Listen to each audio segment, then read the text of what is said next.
In this video, what I'm going to be doing is twofold. We're going to be doing a point slope form, and then we're going to take that point slope form and change it into a slope form. So what I want you to do is pause the video. I'm try to get out of the way. Alright, so you're to write an equation for the line passing through points 2, 3 and another point, -3, 5. Then write the equation in slope-intercept form. So notice that the problem is asking you to put it in two forms. First, point slope, and then put it into slope-intercept form. So if you would, take some time and try to do this on your own. Alright, hopefully you pause the video and try to do this on your own. Alright, point slope form, we got to know what point slope form is. And do you know what point slope form is? Well, if you don't, the name gives it away. So point slope form is y minus y1 equals m parentheses x minus x1. And it's called point slope because x1, y1 is your point and m is your slope. So I need a point and I need a slope. So I look and see if I'm given that information. I'm given a point. Actually, I'm given 2 points. So maybe I can use those 2 points and I can come up with a slope. So first, let's try to find the slope. So slope, do you know what the slope formula is? Yeah, it's rise over run. Rise, like smoke rises, goes up and down, and the y's go up and down. So you're going to be subtracting the y's, so that's y2 minus y1 over x2 minus x1. Have you heard of a man running vertically? No, he runs side to side, and that's your x's.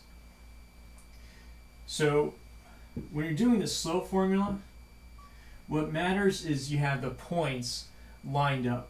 If this was y1 minus y2, this would also have to be x1 minus x2. Even if you flip the order, as long as the points are lined up, you'll get the same exact slope.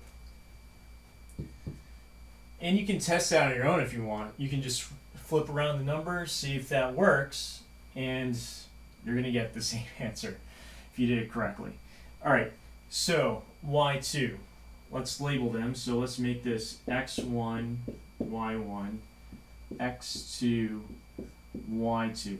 So my y2 would be 5. My y1 is 3, so minus 3. And then I have these two guys.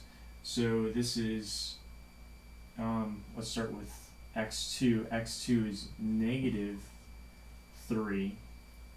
And then my x1 is going to be a minus 2, right? Because it's positive 2, and that's what I'm plugging in. So then you work that out. What's 5 minus 3? Yeah, 5 minus 3 is 2. And what's negative 3 minus 2? Right, it's negative 5. If you're getting confused about these, I would review the basics of how to add and subtract integers, because sometimes the signs do get tricky. But this would be negative 5. Let me put that on the bottom. Actually, it doesn't matter where you put the negative as long as you put it in one spot. So my slope is 2 over negative 5. So let me put that on the side.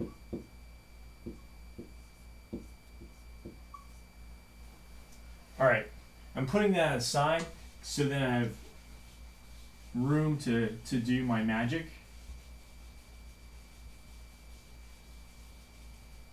Alright, now you're going to get two possibilities here when you're doing point slope form. And the reason why is because you can plug in either point. Now I'm just going to plug in this one because it's easier. because there's no negative signs, that's what makes it easier. So then you just plug it in. So y, my y1 is a 3, so 3. My m is negative 2 over 5, and my x is just a 2.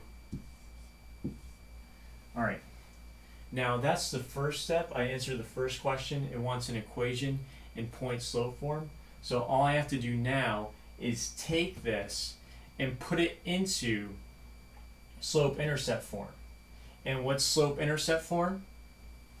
Right, it's y equals mx plus b.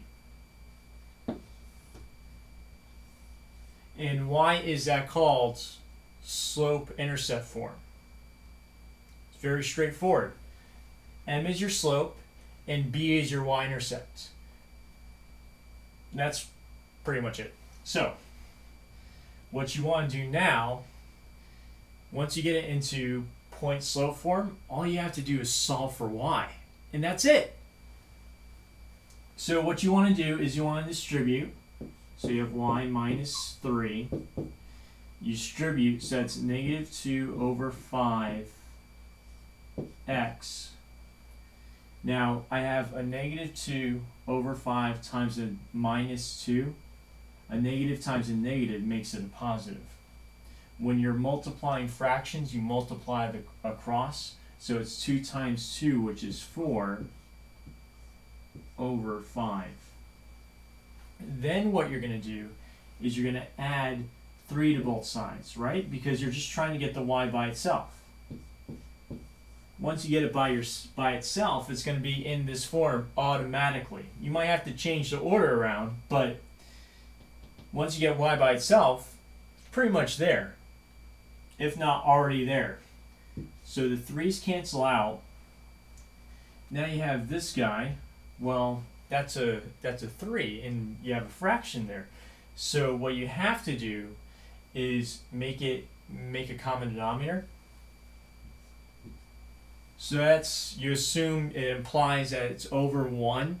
So since it's over 1, you're going to find the common denominator. So you have 5 and 1. So it's just going to be 5. Whatever you do to the top, you have to do the bottom. So you multiply the top and the bottom by 5. Once you do that, let me write it over here because I don't have any room.